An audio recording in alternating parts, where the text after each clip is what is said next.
Բարև ձեզ, սիրելի հայրենակիցներ։ Ելնելով մեր երկրի շուրջ ստեղծված այս ծանր իրավիճակից, հարկ եմ համարում մի քանի աստվածաշնչյան համարներ կիսվել ձեզ հետ Նինվե քաղաքի եւ Սոդոմ Գոմորի ժողովուրդների պատմության մասին։ Մի դեպքում, երբ Սոդոմի եւ Գոմորի ժողովուրդը իր անհոգության պատճառով կործանվեց, իսկ մյուս դեպքում էլ, երբ Նինվեի ժողովուրդը արթնացավ, ապաշխարեց եւ փրկվեց։ Բայց մինչև թեմային անդրադառնալը կցանկանայի մի համար լսենք Դավիթի Սաղմոսներից եւ մտածել դրա շուրջ։ Սաղմոս 83 Ով Աստված, լուր մի կենար, անձայն մի լինիր եւ մի դադարիր, ով Աստված։ Ահա քո թշնամիները գոռում են եւ քեզ ատողները բարձրացին իրանց գլուխները։ Խորամանկ հնարք են շինում քո ժողովրդի դեմ եւ խորհուրդ են անում քո պապանազների վրա։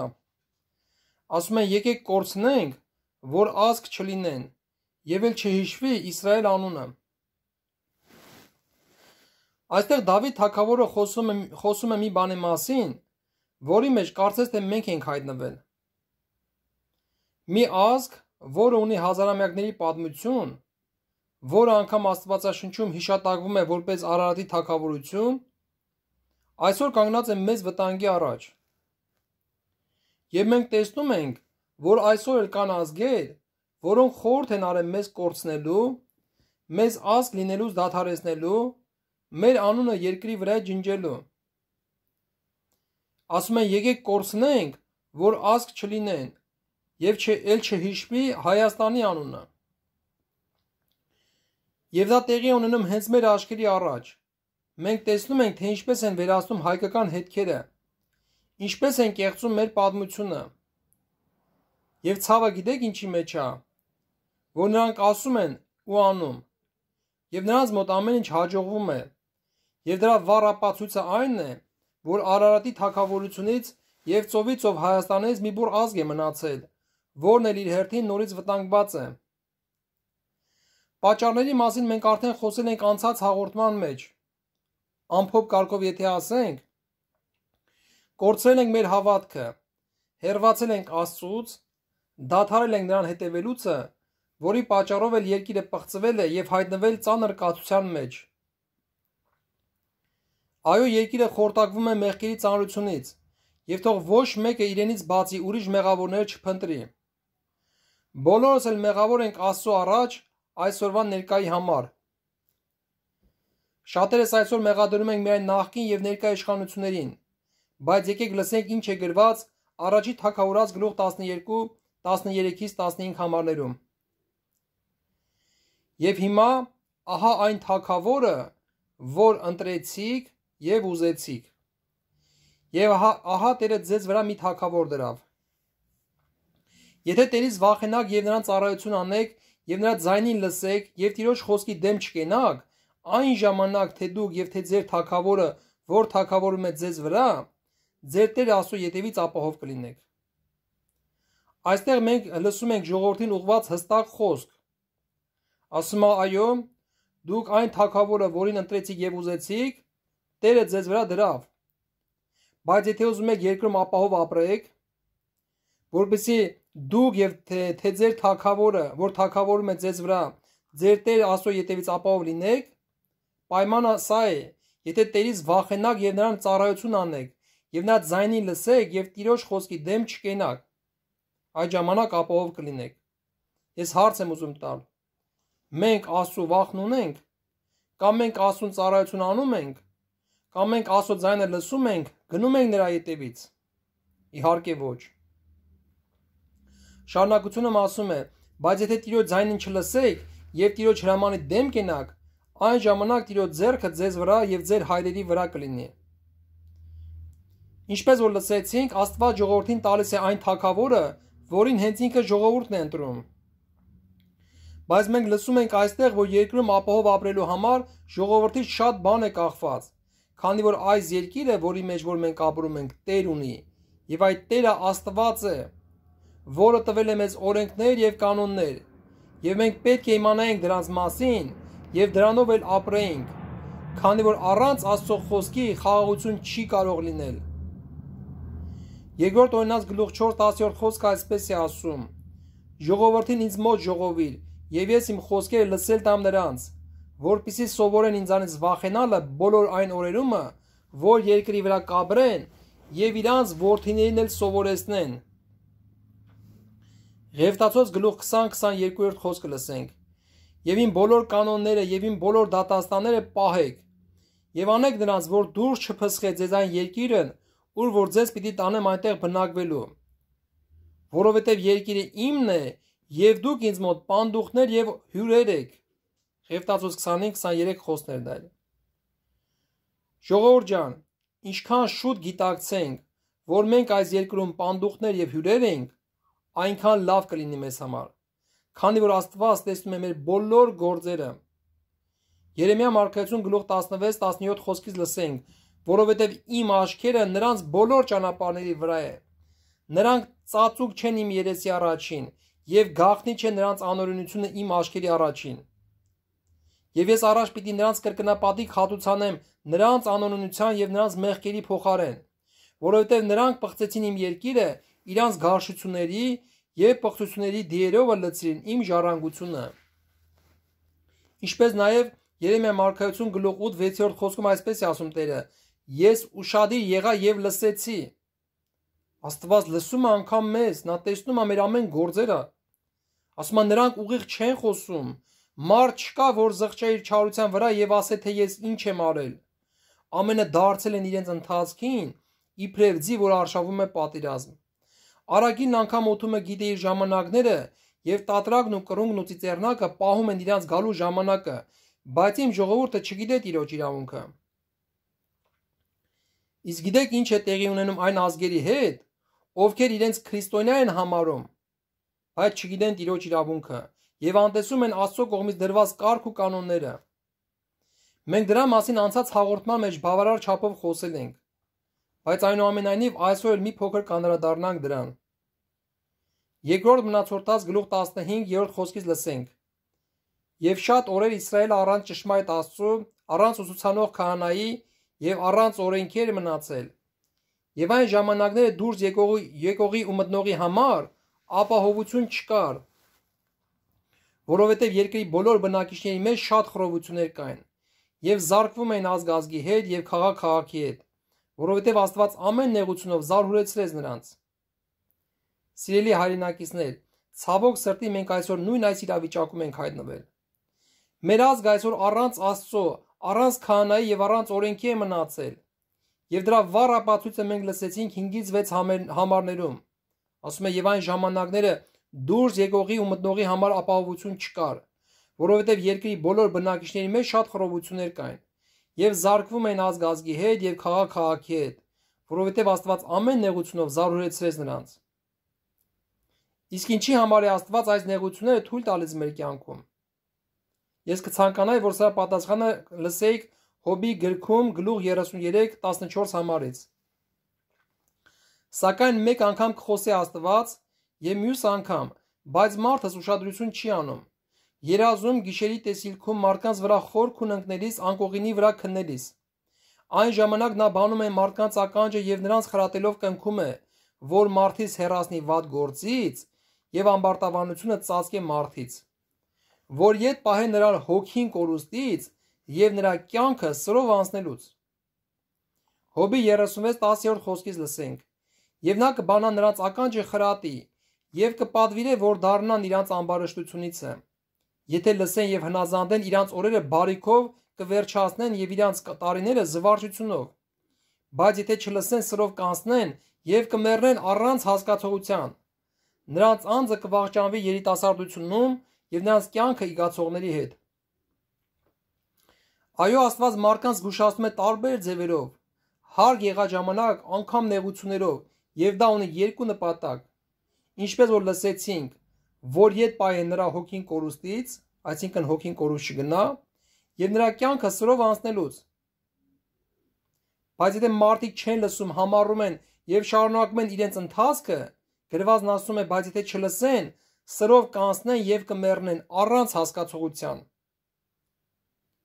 Առակաց գլուխ 21-րդ խոսքը լսենք. Ձի է պատրաստվում պատերազմի օրվա համար, բայց փրկությունը Տերիսն է։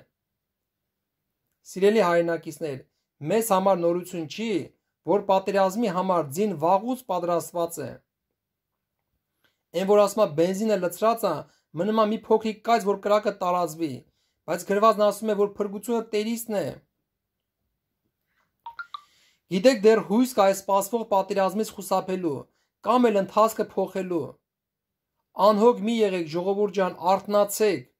քանի որ չարի օրակարգում մեր գոյության, մեր լինելու եւ չլինելու հարցն է դրված։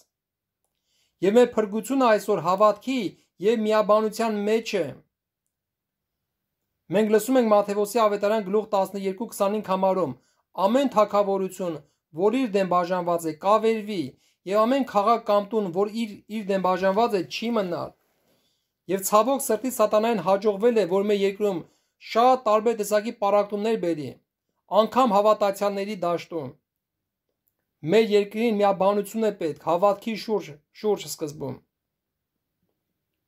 Նինվե քաղաքի մասին շատեր լսած կլինեք, թե ինչպես էր Աստված ուզում կործանել այդ ժողովրդին իրենց չարության համար։ Մի փոքրիկ անդրադառնամ դրան, բայց մնացած ասենք մանրամաս, եթե ուզում եք իմանալ, կարդացեք Հովնան մարգարեի թղթերը։ Աստված Հովնան մարգարեին ասեց. «Վեր կաց գնա Նինվե մեծ քաղաքը եւ քարոզի նրա դեմ, որովհետեւ նրա չարությունը վեր է եկել իմ առաջին»։ Այնուհետև լսում ենք, որ Հովնանը վեր կացավ ու գնաց Նինվե քաղաքը Տիրոջ խոսքի համեմատ։ Եվ Հովնանը սկսեց քաղաքը մտնել մեկ օրվա ճանապարհ եւ քարոզում էր ու ասում. «Դեռ 40 օր կա եւ Նինվեն պիտի կործանվի»։ Գիտեք, այստեղ գրված չէ, որ Նինվեի ժողովուրդը մեծ նեղությունների եւ մարտահրավերների առաջ էին կանգնած, ինչպես որ մենք այսօր։ Այսինքն այս մարդիկ հանգիստ իրենց մեղքերի մեջ ապրում էին, զվարճանում են եւ կյանքը վայելում, ինչպես որ Սոդոմի եւ Գոմորի ժողովուրդը։ Գրված է քաղաքը դրախտի պես էր, ժողովրդի մոտ էլ անհոգություն եւ հացի կշտություն էր։ Եվ հիմա Հովնան մարգարեն գալիս է այս երկի եւ սկսում է քարոզել 40 օր եւ Նինվեն պիտի կործանվի։ Ինչ է կարծում, Նինվեի ժողովուրդը չէր կարող անտեսել Հովնանի խոսքերը այնպես, ինչպես որ անտեսեցին Սոդոմի եւ Գոմորի ժողովուրդը Ղովտի խոսքերը լսելիս։ Երբ որ Ղովտը իր փեսաներին ասում էր, որ Աստված վաղը կործանելու է Սոդոմն ու Գոմորը, եւ ուզում էր, որպեսզի նրանք էլ փրկվեն եւ իր հետ դուրս գային, որպեսզի չկորչեն, բայց գրվածն ասում է, որ Ղովտը նրանց առաջին կատակ անողի պես էր երևում։ Այսինքն անգամ ծաղրում էին, միջև որ Ղովտը դուրս եկավ երկրից եւ Աստված իր ասացի համաձայն կործանեց այդ քաղաքները։ Հիմա Նինվեի ժողովուրդը կարող է նույն կերպ վարվել եւ մտածել ով է այս ցնորվածը, որ նման բաներ է խոսում։ Երկիրը կարծես թե դրախտի պես է, ապահով է, բայց ինչ որ մեկը եկել եւ ասում է 40 օր եւ Նինվեն պիտի կործանվի։ Բայց տեսնում ենք, որ ժողովուրդը իմաստության վարվեց։ Այո, նրանք կարող են այդպես անել, բայց մենք լսում ենք, որ Նինվեի ժողովուրդը արթնացավ։ Գրվածն ասում է Նինվեի մարդիկը հավատացին ասուն եւ ծոմ հրատարակեցին եւ քուրձեր հագան մեծերից միջև պստիկները։ Ես շատ կուզենամ, որ դուք ուշադրություն դարձնեք, թե ինչպիսին է լինում իսկական ծոմապահությունը։ Եվ խոսքը հասավ Նինվեի թագավորին, եւ նա վեր կացավ իր աթոռիցը եւ հանեց պատմուճանը իր վրայից եւ քուրձ հագավ եւ նստեց մոխրի վրա։ Եվ կանչել տվավ ու ասեց Նինվեում թագավորի եւ նրա մեծամեծների հրամանով ասելով. Մարդ եւ անասուն, արչար եւ ոչխար ոչինչ չճաշակեն, չարացեն եւ ջուր չխմեն։ Եվ քուրձ հագնեն մարդիկ եւ անասունք եւ ուժով աղաղակեն առ Աստված եւ ամեն մարդ ետ դառնա իր չար ճանապարհիցը եւ իր ձեռքերումը եղող անիրավությունիցը։ Այսինքն այս մարդիկ իրենց զրկում են հաց ու ջրից, ոչ թե միայն իրենց, այլ անգամ կենդանիներին, եւ ասում են ամեն մեկը ետ դառնա իր չար ճանապարհից եւ ամբողջ ուժով աղաղակեք Աստծուն։ Շարունակությունում ասում է, ով գիտե գուցե Աստված ետ դառնա եւ զղջա եւ իր սաստիկ բարկությունիցը ու մենք չկորչենք։ Եվ Աստված նման ծոմապահություն ընդունում է։ Գրված է եւ Աստված տեսավ նրանց գործերը, որ ետ դառան իրան չար ճանապարհիցը, այսինքն ետ դառան, իրանք շարունակեցին նույն մեղքերի մեջ կենալ։ Իրանք ետ դառան Աստծուն, ապաշխարեցին։ Եվ Աստված զղջաց այն չարած մասին, որ ասել էր, թե պիտի անեն նրանց եւ չարավ։ Այսինքն Նինվեի ժողովուրդը արթնացավ եւ փրկվեց, բայց Սոդոմի եւ Գոմորի ժողովուրդը չարթնացավ եւ կործանվեց, ինչպես որ լսում ենք Եզեկիել մարգարեություն գլուխ 16:49 համարից։ Ահա սա էր քո քույր Սոդոմի անօրենությունը, հպարտություն, հացի կշտություն եւ անհոգ հանգստություն ուներ նա։ Եվ իր աղջիկները եւ խեղճի ու աղքատի ձեռքը չեր ուժովացնում, եւ նրանք հպարտացան եւ պղծություններ արին իմ առաջին, եւ նրանց վերացրի հենց որ տեսա։ Ցավոք սրտի պետք է արձանագրենք, որ մեր երկրում նույն այս վիճակն է՝ անհոգություն, հացի կշտություն եւ հպարտություն։ Անկամ երկրի սահմաններում պատերազմի ժամանակ մեր երկրում այս նույն իրավիճակն էր։ Մարդիկ չեն կարողանում հասկանալ, որ իրենց տան դռները վնասված են։ Ամեն օր ռեստորաններում, կաֆեներում ծնունդներ էին նշում։ Առակաց գլուխ 1:29 համարից լսենք, որովհետև գիտությունը ատեցին եւ Տիրոջ վախը չընտրեցին, որովհետև անմիտների խոտորումը նրանց պիտի սպանե եւ հիմարների անհոգությունը պիտի կորցնե նրանց։ Բայց ինձ լսողը ապահով կբնակվի եւ հանդարտ կլինի չարիքի վախիցը։ Եվ մեկ համարել եմ ուզում կարդալ Եսայիա մարգարեություն գլուխ 47 8-րդ խոսքից։ Եվ հիմա լսիր այս, ով հեշտասերդ, որ անհոգությամբ նստել ես, որ սրտիդ մեջ ասում ես ես եմ եւ ինձանից ջոկ մեկը չկա, անհոգություն մի արեք ժողովուրդ ջան։ Ինչ որ կատարվում է մեր երկրում բոլորիս համար է։ Բոլորիս վրա է չարիքը կհասնի, եթե մենք անհոգություն անենք։ Մենք պետք է մեկս մյուսի մասին մտածող լինենք։ Սահմանում կանգնած տղաները մեր եղբայրներն են։ Մենք պետք է ամենքի մասին մտածենք, իրանց համար աղոթենք, մեր համար աղոթենք, երկրի համար աղոթենք։ Բայց այսօր ցավոք սրտի մարդիկ անհոգության մեջ են դեռ։ Այսպեսով մենք լսեցինք երկու ժողովուրդների պատմության մասին, որոնցից մեկը արթնացավ եւ փրկվեց, իսկ մյուսն էլ չարթնացավ եւ կործանվեց։ Հիմա հարց եմ ուզում տալ. մենք այս երկուսից ո՞ր մեկն ենք։ Ես չեմ ասում, որ ես Հովնան մարգարեն եմ կամ էլ Ղովտը, կամ էլ թե գիտեմ երբ է որոշված կործանման օրը, բայց այն, որ արդեն երկար տարիներ մենք լսում ենք եւ տեսնում ենք թշնամի ազգերի առաջնորդների կողմից արված այն հայտարարությունները եւ գործերը, եւ կրում ենք այսքան կորուստներ տարբեր ոլորտներում, եւ այսօր լսում ենք, որ թշնամու նպատակը մեզ ոչնչացնելն է, եւ այսքանը լսելով եւ իմանալով մենք չենք ցանկանում արթնանալ Նինվեի ժողովրդի նման, այլ շարունակում ենք դրախտային կյանքը վայելել Սոդոմի եւ Գոմորի պես, ասեն, որ շուտով մեր վերջն էլ կգա։ Եթե դուք մտածում եք, որ Հովնան մարգարեի նման ինչ որ մեկն է պետք մեր ժողովրդին, որ խոսի եւ ժողովուրդը արթնանա, սխալվում եք։ Ասեմ, որ Ղովտը ավելի շատ էր ուզում, որ ժողովուրդը փրկվեր, քան թե Հովնանը։ Մենք Հովնանի պատմությունից անգամ գիտենք, որ այս մարդը չէր ուզում Նինվեի ժողովուրդը փրկվեր, քանի որ Նինվեի մարդիկ իրենց համար թշնամի են համարվում։ Հովնանը գրված է անգամ նավ վարձեց եւ Աստծո երեսից փախավ մեկ այլ ուղությամբ, որպեսզի Նինվեի ժողովրդին չհասնի այս խոսքը։ Իսկ Ղովտի համար համոզված եմ, որ ինպես համոզում էր, այ ժողովուրդ ջան, ապաշխարեք, որ փրկվեք։ Բայց նա նրանց աչքի առաջին կատակ անողի պես էր երևում։ Ուզում եմ ասել, որ խոսողից չի կախված մեր փրկությունը, այլ լսողից։ Եվ Աստծո խոսքը այդպես էլ ասում է, ոչ ցանողն է մի բանը, ոչ էլ ջրողը, այլ Աստված, որ աճեցնում է։ Խնդիրը այլ տեղում է, ասում է դուք չեք ամենում ինձ մոտ գալ, որ կյանք ունենաք։ Մենք լսեցինք Հովնան մարգարեության մեջ, ինչպիսի ծոմապահություն էր անում ժողովուրդը։ Եվ հիմա ուզում եմ լսենք Հովելի գլուխ 2 մարգարեությունը 12 խոսքից, որովհետև մեր փրկությունը այստեղ է։ Սակայն հիմա էլ ասում է Տերը. դեպի ինձ դարձեք ձեր բոլոր սրտովը, եւ ծոմով, եւ լացով, եւ սքով, եւ ետ դարձեք դեպի ձեր Տեր Աստվածը, ըստ որում ողորմած եւ գթած է, երկայնամիտ եւ բազմողորմ եւ զղջացող չարիքի համար։ Ով գիտե, գուցե դարձյալ զղջա եւ իր ետևիցը օգնություն թողե հացին ծա եւ թափելու նվեր ձեր Տեր Աստծո համար։ Փող հնչեցրեք Սիոնումը, ծոմ սրբեցեք, հանդես հրավիրեցեք, ժողովուրդ հավաքեցեք, ժողովքը սրբեցեք, ծերերի ժողովեցեք, երեխաներին ու մանուկներին հավաքեցեք, փեցան դուրս գա իր սենակիցը եւ հարցը իր առագաստիցը, սրահի եւ սեղանի մեջտեղը լաց լինեն քահանաները, Տիրոջ ծառաները եւ ասեն. խնայիր ով Տեր քո ժողովրդին եւ քո ժառանգությունը մի տար նախատինքի, որ ազգերը տիրեն նրանց վրա։ Ինչու համար ասեն ազգերի մեջ ուր է նրանց Աստվածը։ Սիրելի հայրենակիցներ, որ մենք մեզ հռչակում ենք քրիստոնյա ազգ։ Ինչի համար ազգերը ասեն, Սրանք այն ժողովուրդը չեն, որ առաջին են ընդունել քրիստոնեություն ու պարծենում էին։ Ինչի համար մեզ ասեն ուր է նրանց Աստվածը։ Երկրորդ մնացորդաց գլուխ 37-րդ խոսքից լսենք. Եվ ձեր հայրերի